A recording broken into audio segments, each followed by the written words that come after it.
Hey there, True Crime Podcast fans. It's Patrick and Jillian from True Crime Obsessed. Each week on TCO, we recap a true crime documentary everyone's talking about, and we do it with heart, sass, and just the right amount of humor. So if you like the kind of podcast where two good friends chat about a case in a thoughtful way that centers the victims, you really gotta check us out. Yeah, we cover the well-known cases that you hear about in the news and the underreported cases that desperately need more attention. For almost 9 years, we've been one of the most popular true crime podcasts out there. We have over 30,000 five-star reviews on Apple Podcasts, and our brand new YouTube channel has over 50,000 subscribers watching our full-length video episodes too. So find and subscribe True Crime Obsessed wherever you get your podcasts. Something Was Wrong is intended for mature audiences, as it discusses topics that can be upsetting, such as emotional, physical, and sexual violence, rape, and murder.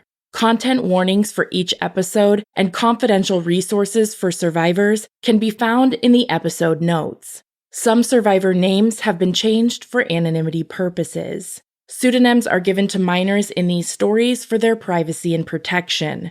Testimony shared by guests of the show is their own and does not necessarily reflect the views of myself, Broken Cycle Media, or Wondery. The podcast and any linked materials should not be construed as medical advice, nor is the information a substitute for professional medical expertise or treatment. Thank you so much for listening. You think you know me, you don't know me well at all, at all. You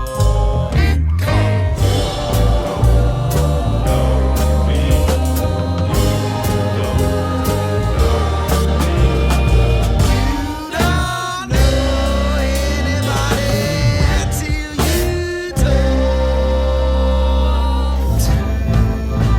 to someone.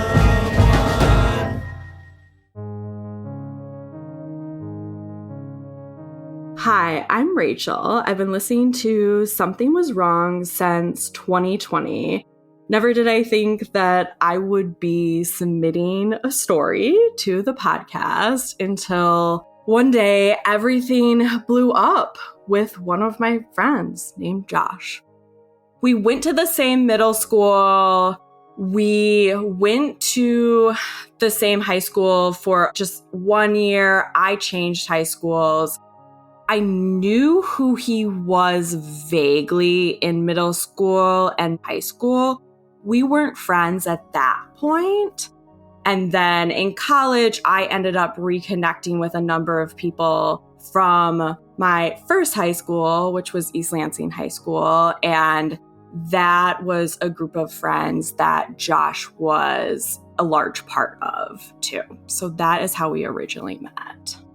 I was closer with some of his guy friends, and it took a bit for us to actually become friends. He always positioned himself as the goofy one, the clown, always making jokes. A lot of the jokes he would make were very self-deprecating. He played it off as though he didn't have very much confidence in himself most of the time. There was a period in college where I had met his sister a number of times. She seemed really lovely, but I had never met his parents. I know that his guy friends had known them for a long time. Obviously, when you're friends with someone since you were a small child, you get to know their parents fairly well. He didn't talk a lot about his parents. He was often bringing them up. There was a classic story that he was always talking about, which was that his mom dragged his dad on, I believe the show was Vicki Lawrence, an old talk show, and he was crowned as America's biggest couch potato. Around the time he was considering moving to Chicago, I had been living here for a number of years already, and his mom had a pretty serious health diagnosis all of the sudden, which she would talk about all the time. He seemed like he cared so much about her, loved her so much, was very worried about her. He would do certain things like sign up for those races they have for certain diagnoses. He would be wearing the Live Strong bands, but it was for her diagnosis. It was a big part of his life. At some point, he even got a tattoo for her diagnosis as well. He often loved to show that tattoo, particularly to women. Myself, a lot of my friends, when I started spending time with his friends, got to know him better. It was always very much a friendship, very platonic. He positioned himself as the one guy who can just be friends with the girls in the group. He often buddied up to them. He liked to gossip a lot as well. He came off as my mom did everything for me. I love my sister. It was definitely, I was raised by strong women. I always have women's backs at the end of the day. A few years into college, that's when I spent a lot of time with his close guy friends, and we got fairly close. In the year or two leading up to me moving to Chicago, he was oftentimes around. I lived in a college house with a bunch of girls. We were always having parties, and he was always there. That's when we really became close. He was always very playful, very fun, pretty much up for anything. He wasn't in college. We all were. He was working as a butcher in the meat department at a grocery store. He would have a bit of a different schedule, and he would oftentimes party all night, hang out with us, and then wake up really early in the morning to go into the meat department. He would come to my family's tailgates. He loved to try and buddy up to my mom as well. That was always one of his goals now, reflecting back on it. And he would always brag too that moms loved him so much. We definitely maintained a friendship. He would come visit some of his friends that lived here regularly, and I would go back there. Lauren and I went to the same grad school, but we were in different programs. I was in the Masters of Social Work program. She was in the Clinical Mental Health Counseling program. However, we ended up interning at the same place our second year of grad school. We became pretty quick friends. We were somewhat similar. She's absolutely hilarious. She had ended a relationship a bit before I met her and started dating, getting out there more. One night in the summer, I had plans to do something with Lauren and a few of our other friends from our internship.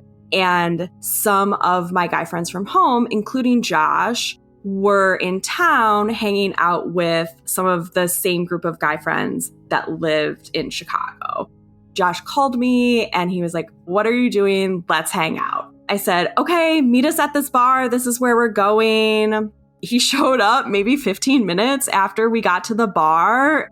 It was great fun. I mean, I always love mixing groups of friends too. That's always been one of my things. Lauren and Josh seemed to really hit it off. When I was still in college, he would always talk about how he had all these crushes on girls, how he wanted to date them so badly, and how he was in love with them. And nothing ever came to fruition at all. He always said, "Oh, it's because my guy friends will all make fun of me if I bring a girl back." Whether that's true or not, I'm not sure at this point. So when he met Lauren and they really hit it off, I was like, oh my gosh, they should hang out. Josh came back to my place that night after the bar. He was really trying to maintain his image of the nice guy. He was like, "My guy friends are going to get an Uber and go home, but I'll walk you home." And I said, "It's really not a big deal. I live half a block away from this bar in a very safe neighborhood." He insisted. He ended up spending the night on my couch, but we were talking before I went to bed about Lauren, and he was like, "I'm in love with her. Give me her number." So I gave him her number, and then they started texting, and they literally never stopped. hooked after that. They're both so fun and so funny. This would be a great match. My name is Lauren. I'm 30. I'm from Chicago. I am in the mental health field. I work in a nonprofit mental health agency at Chicago. I'm licensed as an LCPC, so a licensed clinical professional counselor. I don't practice. I'm not actively providing counseling or therapy right now to people, but I currently run an outpatient mental health clinic. So I supervise therapists. For the first 5.5 years of my career, I was specializing in assessing and diagnosing of mental health conditions and substance use disorders. I just think that that is really ironic. When you think that you know all that that can happen, you really don't. Rachael is also in the mental health field. We met doing our internship together at an outpatient mental health clinic. That intern year is a rough one. It's basically a full-time unpaid internship, and they just throw you in and you just start doing therapy. It's pretty wild. There were like 10 or 12 interns and there were 4 desks. The windows were taped together. You just kind of go through the shit together. And I think that's why Rachael and I, and there were others too in our cohort that bonded really quickly. Rachael and I were still friends after the end of our internship, which is a year long. One night we were out at a bar in the neighborhood that Rachael lived in. She was like, hey, a couple of my friends are in town. They're going to come meet us at the bar. And I was like, Rachel's amazing, so I'm sure her friends are amazing too. And they were, all of them. That's how I met Josh. Josh and I started talking and he said something about Taylor Swift, which is instantly a green flag for me. So we kind of like bonded over that, I think, and just hit it off. I realized, though, that he lived several hours away because he was just visiting. And so in my head, I was like, well, this won't be anything. He lives 4 hours from here. But we ended up exchanging numbers and talked constantly since I was 24. He was 29. He's your classic charming guy. You could put him in a room with anyone and he could talk to them for hours. He's very extroverted. I'm that way as well. That was really appealing to me as someone who feels confident in themselves and I don't have to like babysit if we're at a family function. Also, what attracted me to him is that he came from a family that was very similar to mine, very much working class. They had a tiny house. There were times throughout his childhood where they weren't financially stable. And so like things I could relate to. He was a butcher. That was his job. He told me that he went to college and that college wasn't for him. And he decided that he wanted to go into a trade. And I felt like he was very down to earth at the time. I don't want to minimize because I definitely had feelings for him that were very real. But also I was just at a time in my life where I was willing to tolerate settling for someone who would treat me poorly. The bar was real low. I talk about this with my therapist quite a bit because it is really upsetting to think about. I genuinely thought no one's going to ever want to be with me. That time of my life was really difficult. I look back at it now and I don't recognize any version of myself that I was. Josh was able to pick up on that. I was going through a lot at that time. Like I had just lost my grandma, who was one of my primary caregivers my whole life. I also gained like 80 pounds in grad school. My self-esteem was underneath the ground. It makes me so sad now because I didn't think that anyone would ever love me because of what I looked like. I thought when I met him, this is someone who's like on my level. We were both equally mediocre looking people. To this day, I would trust Rachael with my life. She had nothing but great things to say about him. She was pumped about us talking and hitting it off. I don't blame her in any way for how things turned out. I think one of the first things I asked her was like, all right, tell me what's up. Like, what's wrong with him? Does he hate puppies or women or something? And she was like, no, like he is an awesome dude. I would be so thrilled for this to work out. And so that endorsement was really important to me.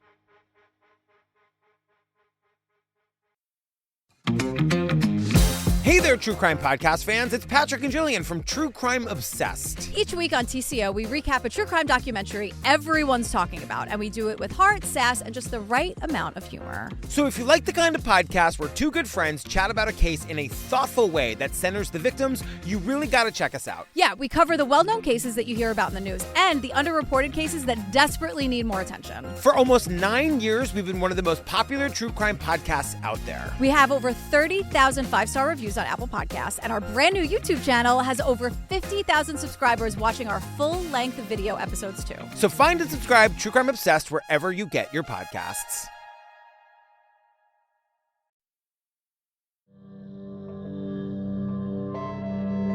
My relationship with Josh, it was quick. This is something that is not unusual for me, I guess, because I just don't really have the patience to fuck around. I'm what those would call a serial dater. I used to be ashamed about that. I think now that I'm older, I don't necessarily think that it's a bad thing. I just have a lot of love to give other people. We texted primarily. There were some FaceTimes and calls in there. He drove up here to Chicago for our first date, which was a pretty awesome date. I'm a huge Cubs fan. So we ended up going to a Cubs game. It was a great time, no notes. He drove 4 hours for our first date, and I didn't see anything weird about it. You know, if I were talking to my younger self or a friend and they told me that, I'd be like, well, are we sure that that is a good choice for us to be making? But how I was feeling at the time was we were clicking so well, and none of it felt weird. Not at all. It was pretty early on that we met each other's families. My sister is my closest family member. Her and I are very different and very similar in a lot of ways. She really liked him, and I think he knew that her opinion of him was very important, if not the most important. So he went above and beyond to impress her, and it worked. She really had nothing but good things to say about him at first. I wasn't in a whole lot of contact with my parents at that time. My parents had separated right before I met him, and so things were real hostile up in my family environment. My mom said he was fine. She thought he was funny, and he was always so polite. But my dad called her, and so they were divorced at this time, and said hard no on that guy. That's not the one. I found that out recently, after he died. And I was like, okay, thanks for the heads up. Wish someone would have told me that he sucked. It was just strange to hear that after the fact. And I wouldn't have expected them to tell me because we don't have that type of relationship. Nothing sticks out to me about meeting his family specifically, other than his sister was pretty intimidating, but she was very sweet. Once I got to know her, and his mom and dad, they were super lovely. From the very beginning, Josh painted this picture of my friends are not just my friends. They're like my family. I thought it was great. His friends were nothing but awesome, genuinely good people. Rachael is included in that. He always just spoke so highly of them, and I was so nervous to meet them because I knew how important they were. I got along with all of them. Great. I was invited to all of their weddings, and I would go to the weddings with him, and it was like we were celebrities because everyone's mom would be like, oh my God, Josh, you found this lovely girl. She's so outgoing and friendly, and you gotta hold on to that one. Those are really validating things to hear. Here's Rachael. It seemed as though they were pretty serious relatively quickly. At that point, Josh had never had a girlfriend, so a lot of us were excited for him, and Lauren's obviously wonderful. I still spent a good amount of time with him at that point. He was coming to Chicago a lot. She would come to East Lansing sometimes. Sometimes the three of us would hang out, or we would hang out in a larger group. There was maybe 1 or 2 tailgates that he brought Lauren to as well. If I was around, I definitely would spend a decent amount of time with them. Initially, they seemed like they were both really into one another and happy. Here's Lauren. July of 2017 is when we met at the bar. We were dating within a few months. We did long distance for about a year. He moved in with a friend, and then we found him an apartment in February of 2019. So that would have been over a year since we officially started dating. Reflecting now, our relationship was quite normal and healthy at first, but it was when he got comfortable and when he gained my trust that things went south. When he moved to Chicago, the red flags really started popping up. I imagine that there were some beige flags before then too, during that time when we were long distance, because we would drive like every weekend or every other weekend to see each other. I remember thinking this is kind of ideal because, I get to spend time with him and then I get to go away. We have our own time. In the back of my mind, I knew from very early on that he was not the one for me. When he took the leap to move here, I had any opportunity to say, don't do it, but I went with it because I thought this is my best shot at finding a person who actually would ever want to be with me. There was a pit in my stomach that whole time, knowing that this guy is coming here.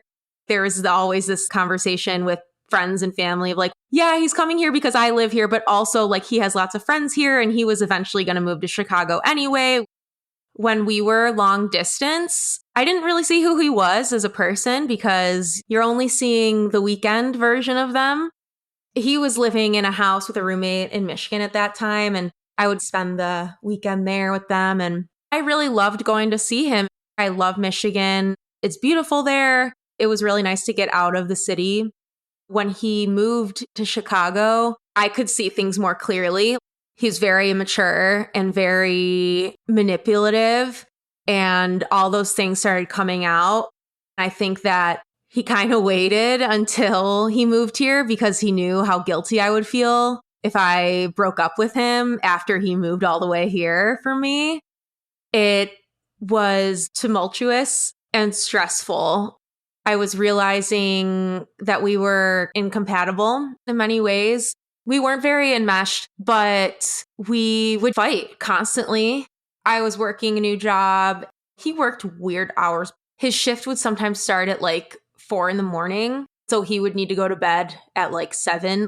Our hours were off, which I think honestly is another reason why it lasted as long as it did. Because if we were spending more time together, it would be a nightmare. He was working a lot and he would use work to get out of things, kind of acted like he was a martyr with having to go to work. Like, oh God, I got an early shift tomorrow. And it's just like, dude, we all have to go to work. Exhausting to be around. He's an energy vampire. He had a drinking problem when I dated him. Before we even officially started dating, I was like, listen, I'm a very empathic person and very communicative, but there is one thing that I can't handle and I'm not going to tolerate, and it's drunk fighting. Like, if you get drunk and you're an asshole, forget it. I'm not dealing with it. I've dealt with drunk assholes my whole life. Of course, he was saying how understanding he was about that, but I quickly learned that he was the exact definition of a drunk asshole. I had to keep giving like ultimatums, honestly, because it was so triggering and it was just miserable.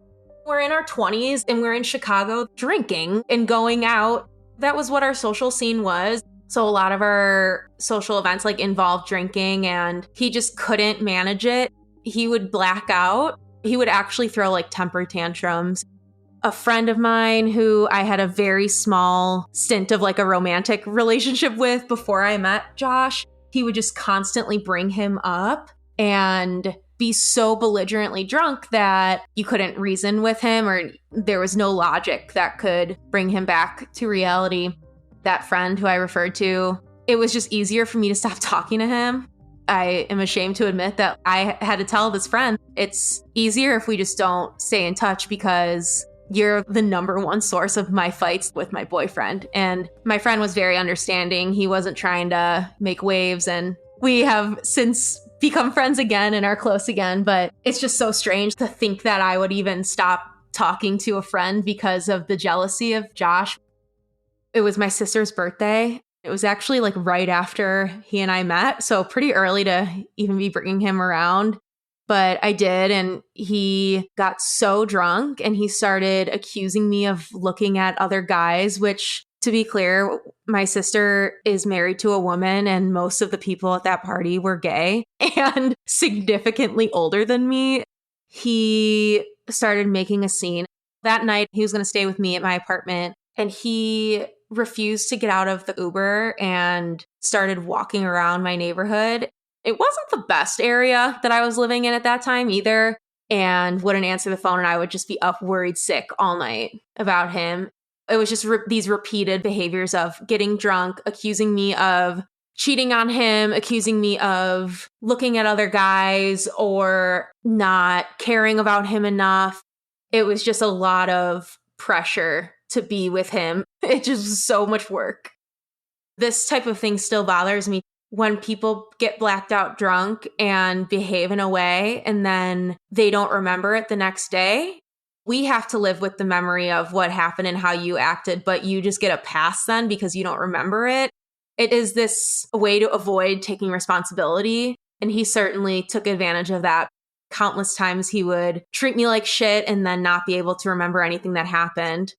I eventually started documenting our nights out because our fighting would get so bad that I would start taking notes on my phone with timestamps of what he would say and what I would say and what would go on, because I knew that the next day he would claim to not remember, or he would twist it and make me think that I misremembered. Here's Rachael.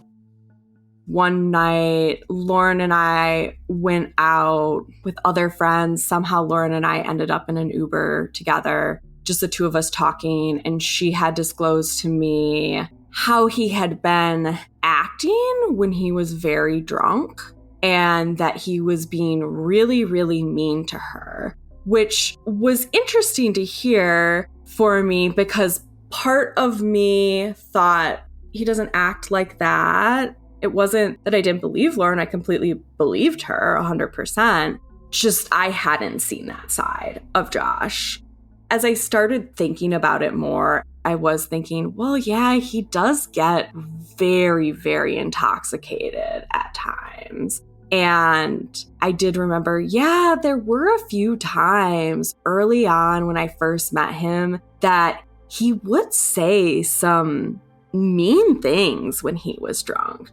I must have just completely forgotten this, that he made me cry at a party once because he wouldn't stop bugging me about this one topic over and over and over again, to the point where I was actually crying. Looking back on it now, I believe he was drinking a lot more than maybe some of us were aware he was. Lauren was saying that she would not allow him to treat her this way, and I fully supported her in that. I thought it was wildly inappropriate how he treated her. If he was able to cut back on the drinking and not do this again, everything would be fine. I just kind of followed what she was saying and how she felt about it. He did talk to me about it a little bit.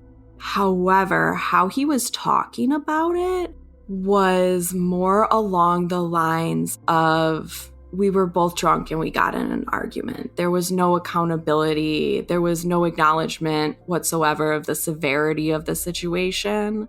He also would talk about it and seem very sad. He had this ability to put up this front where he would seem very sad and very sullen when he would talk about things like this. I saw it as potentially shame. I also wondered if he was just so drunk that he didn't necessarily remember what he had even said or done. Was that pretty different than how you normally saw him? Yes, the antithesis of how I generally saw him.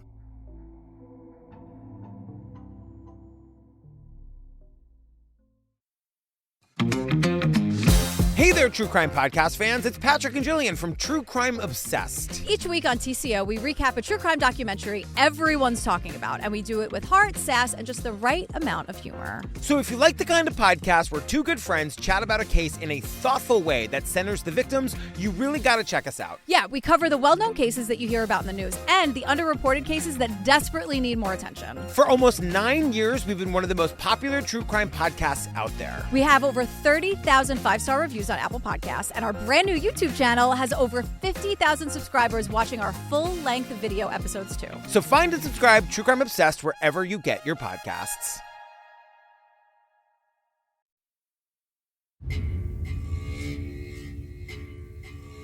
Before they broke up, when he had been living here for a while, he would never want to do anything. I would text him and invite him to go do things with me because Lauren would be busy or something like that, and he would decline. We would oftentimes go to a bar to watch a Michigan State basketball game or football game, and he would turn those invitations down. When I would hang out with him, it would only ever be with Lauren. I was still hanging out with Lauren without him, but I was never spending time with him because he would decline every invitation. I thought it was very bizarre. It didn't seem like him at all. He usually would be up for doing things a majority of the time. And he also seemed more withdrawn when I would spend time with him. I remember there was one Michigan State basketball game, I believe. We went to a bar to watch him, Lauren, and I. And he seemed very reserved, which was out of character for him. I personally, being a therapist, interpreted it as maybe he's depressed. He seemed not himself. He seemed much more withdrawn, quiet, not wanting to do things. His mom is pretty sick. He is away from her. He really doesn't have that many friends here. And his relationship with Lauren at that point, this was when things were starting to get kind of bumpy. It was more Lauren and I socializing, and it felt as though Josh was a bystander a little bit. It was pretty fine overall. It was just different, and he wasn't the person that I had seen him to be in the past. He was always so outgoing. Here's Lauren. Those last 6 to 8 months I was with him, the old me was starting to emerge again. I was gaining my self-confidence back, and he didn't like that. I am truly incapable of not calling someone out on their shit. My emotions are out there. I'm not a person who can easily suppress their feelings.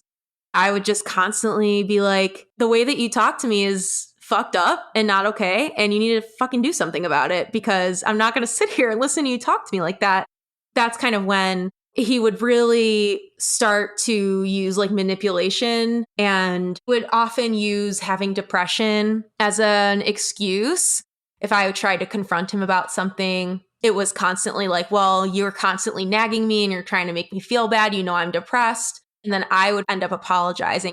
He knew that as a therapist, I'm extra aware of those things. And of course, I want to be a support to him. Maybe he was having depression, but I don't think that that was a good excuse for his behavior. There was another time we went to dinner and then we met up with friends, and we were walking to the Uber, and there's a group of 4 men who said something to me, but I couldn't make out what they were saying. But it was like clear that they said something not great. Josh turns to me and he's like, should I fight them? I said, why? What did they say? And he says, what? Nothing. It's fine. It doesn't matter. I said, just tell me what they said. No, it doesn't matter. Just forget it. This is me being harassed by 4 men. And then Josh instigates a conversation about it and then won't tell me what they're saying. And so I was like, you just said those guys talk shit and you asked me if you should fight them. And he goes, what? And then he goes, I'm just going to get in a cab and go home.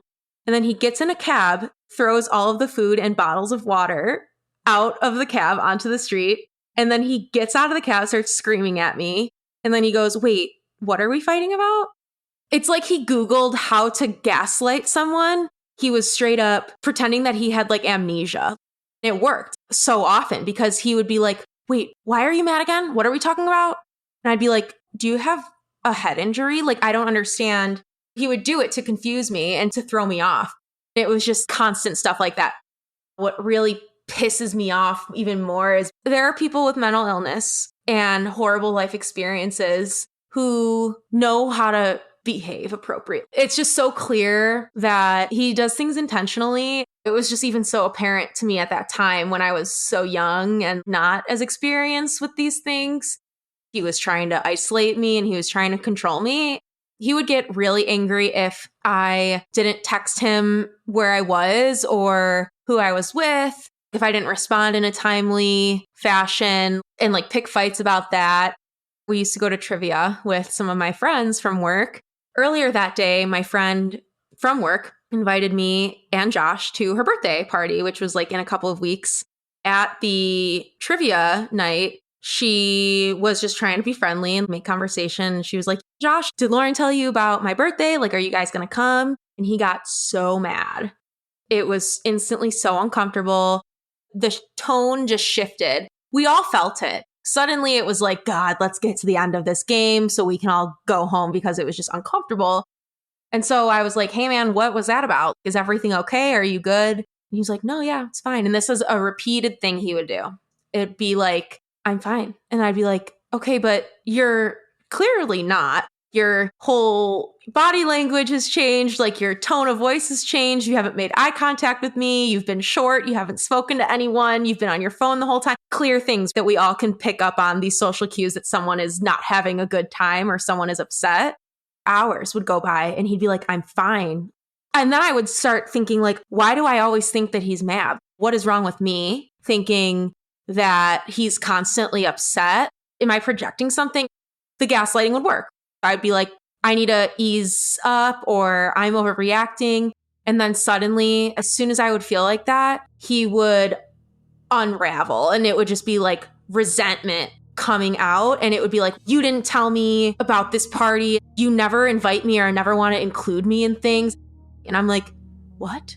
This was me telling you about the party. I found out about the party 45 minutes prior to us meeting at the bar. Things like that, which would eventually lead to those feelings of like walking on eggshells. I started to learn what types of things would piss him off. And so I would just avoid those things because it was easier. What was so frustrating is him just being so blatantly upset. And then if you ask why, then it's deny, deny, deny. And then suddenly it's like everything you've been mad about for the last however many hours, weeks, months come up. And there's just no ability to like communicate effectively about it or problem solve. It's just so fucked up. An ongoing theme of our relationship that I think is relevant and important. Josh had some hygiene issues, was very immature. If you said anything like, hey, do you want to clean your sink before I come over? Like complete lash out. You couldn't ever say anything about that. His car specifically was a point of contention for us throughout our whole relationship. And it's ultimately one of the biggest reasons why we broke up. So his car was a complete disaster. Food, clothes, wrappers. It was almost like a hoarding situation. I eventually got frustrated because I would end up driving us everywhere because the car was such a mess that I literally like couldn't go in it because the seats were just piled to the ceiling of shit. Or he would be too embarrassed for me to go in it and see it that way. Initially, I was really empathetic about it. I kind of attribute it to maybe he's depressed, right? Or he just moved here. Lots of big life changes and stressors. And I know that my hygiene and my life kind of gets out of sorts during hard times. So I would offer to help him clean it out. He would get super defensive and make me feel bad about embarrassing him or shaming him. And so then I would back off about it. This would continue for months with no change and with me just driving us everywhere. Eventually, I started bringing it up more regularly. I offered to just clean it myself as a gift or to pay to get it detailed or something. He would eventually get so mad when I brought it up that he would be furious, completely shut down, make me feel badly about nagging him about it. And then at the same time, he would say, okay, I'll clean it. I told you I would do it. He never cleaned it. Spoiler. I always knew about his lying. It was one of those things where I rationalized to myself why he was doing it, or maybe it wasn't that big of a deal. He would lie constantly about stupid stuff and then about important stuff. He would lie about everything. Not even a good liar. Ultimately, why I broke up with him is because I woke up from like April to November 2019. We were on and off, technically broken up, and I was totally responsible for this too. I would sometimes reach back out to him, or we would consider maybe trying again, and he would beg me to give him opportunities to prove that he was wanting to fix things. This period of time, I have a dentist appointment. No one loves the dentist, but I, more than the average person, have a really hard time at the dentist. Like, I require Valium, panic attacks, the whole 9 yards. I was getting a procedure done and I took the day off work. It was like a weekday afternoon, and the procedure I was getting done required laughing gas. I never had it before, and I had an allergic reaction to it, and I ended up getting really sick and throwing up everywhere, all over myself, all over the staff, all over the wall. Like, it was so humiliating. It was so bad. One of the worst experiences I've ever had. I'm like also coming off of the nitrous and also on a shit ton of Valium. And so the staff was super nice, and they were like, girl, who can you call to come help you out? I lived in walking distance, so I walked there, and my plan was, because they told me I would be okay to walk home, but I was in no physical shape to walk home at that point. Because of the time of week, my roommate was at work like an hour away. She didn't have a car. My sister was an hour away. I called Josh. He was 10 minutes away. I knew his work schedule. He'd just gotten off work.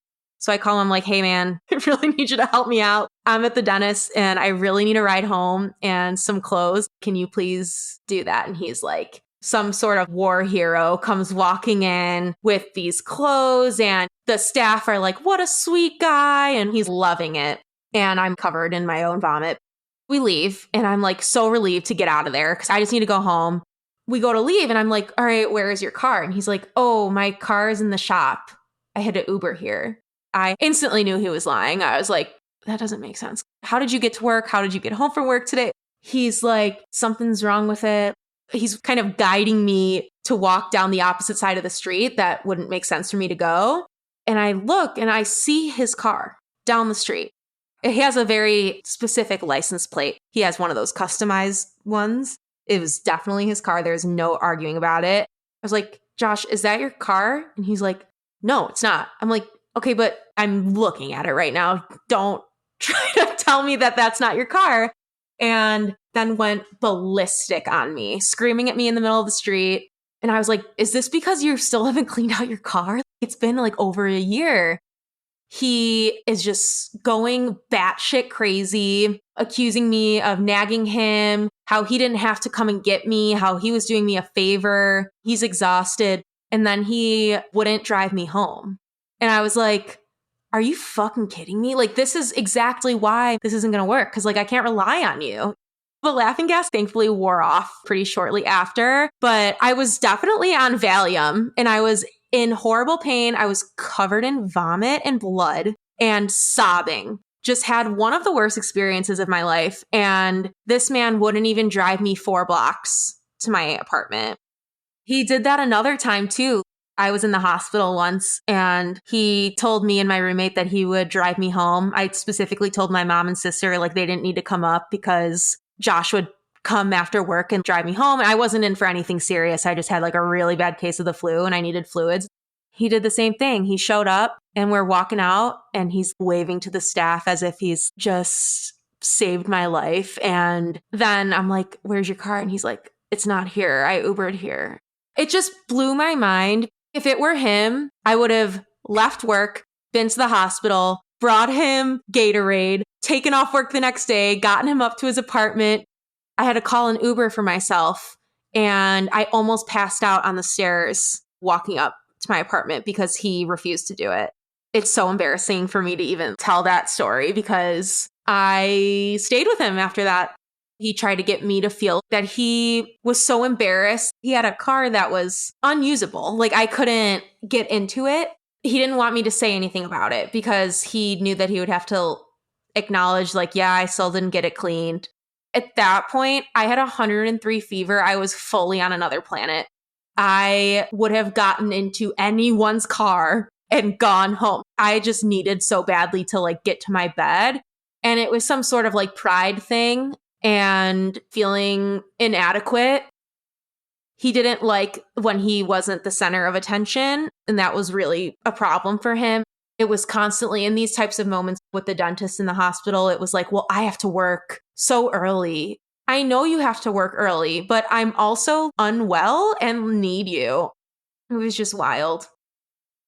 Fortunately, I had a lot of other friends and supports too in my life at that time.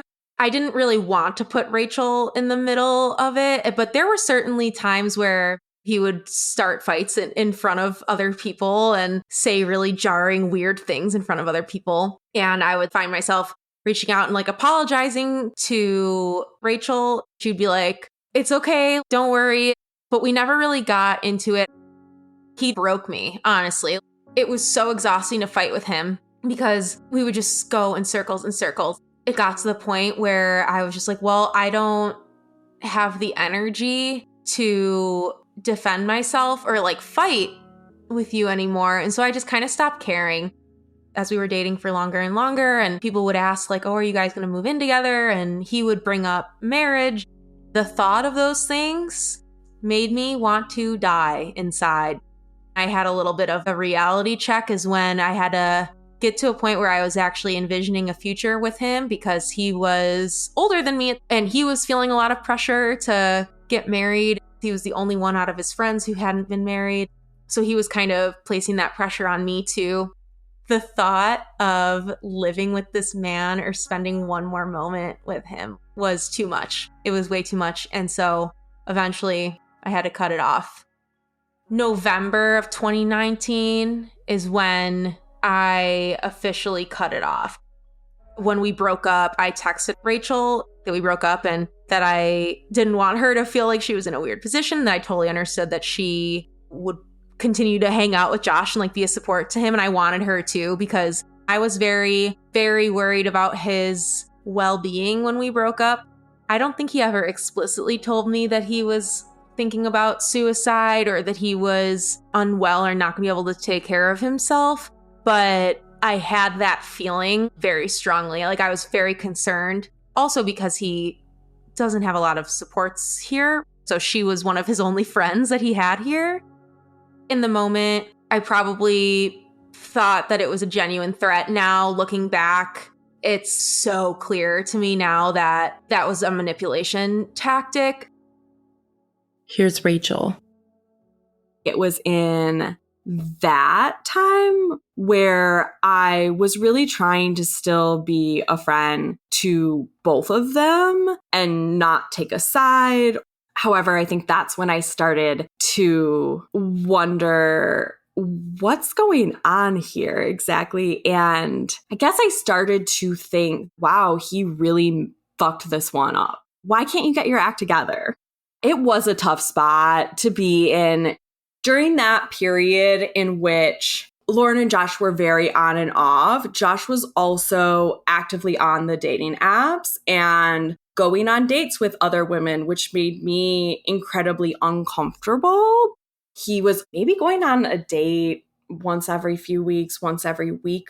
He would tell me about the women he was going on dates with because I would ask because I'm interested. And he felt like he could talk about these things with me. Again, it's that butting up to women thing he did.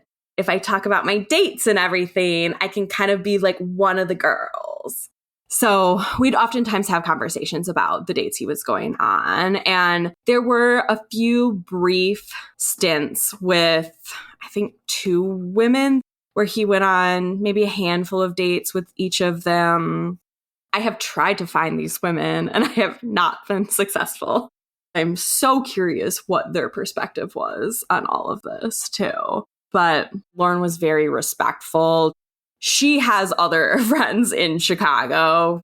In all honesty, at that point, I was really one of his 2 friends he had in the city. So I think she wanted to have him spend time with me because he didn't really have anybody else. I had gotten Lauren's perspective on it, and I fully supported her. Seemed like it was the best decision for her. I could tell she still cared about him. He, on the other hand, seemed very sad and very depressed. And so I did reach out more, kind of nudge him or push him into doing more social things. I did get to see him a little bit more at that point because at this time, I was really the only person he had in Chicago. So if he wanted to be social, he kind of had to hang out with me. It was always very much a friend vibe between us. That's all it ever was. I just felt very almost responsible for him. I'm a caring and empathic person, and I saw him going through what appeared to be a really rough breakup for him. And he started going to therapy, and he said he was starting to do things like exercise, trying to do a bunch of things to better himself, essentially. I honestly, Tiffany, don't even know if he actually went to therapy. I'm somewhat suspicious of that. He was dating a mental health professional, and his only friend in Chicago is a mental health professional. So what can he do to present himself in a better light to them? Go to therapy. Here's Lauren. I don't know if I would do anything differently looking back, but it was always pretty clear like that he was more serious about our relationship than I was. Objectively, we weren't that far apart in age, but that developmentally, I think where we were, like 24 versus 30 was a really big difference. I'm 30 now, and who I was when I was 24 is totally different. I met my current fiance pretty shortly after Josh and I broke up. Weirdly enough, he was in a relationship too that had ended like around the time that mine and Josh's relationship ended. And so when we met each other, we were fully in denial and like doing everything in our power to not make our relationship serious. We didn't actually get together until March of the following year. I have a friend specifically who I met right after I met Josh. After he and I broke up, she said this years later that it was like she didn't actually know me until Josh and I broke up. I was a totally different person. It was super validating because I felt like she was basically saying that I was a very weird version of me when I was with him, and that's exactly how I felt. I really am almost like dissociated from it because I like can't even recognize who I was at that time. I think Josh and other predators out there, they can smell that shit from a mile away. My life got instantly so much better when Josh was out of it. I got my sense of self back. Thank you so much for listening. Until next time, stay safe, friends. Something Was Wrong is a Broken Cycle Media production, created and hosted by me, Tiffany Reese. If you'd like to support the show further, you can share episodes with your loved ones, leave a positive review, or follow Something Was Wrong on Instagram at Something Was Wrong Podcast. Our theme song was composed by Glad Rags. Check out their album, Wonder Under. Thank you so much.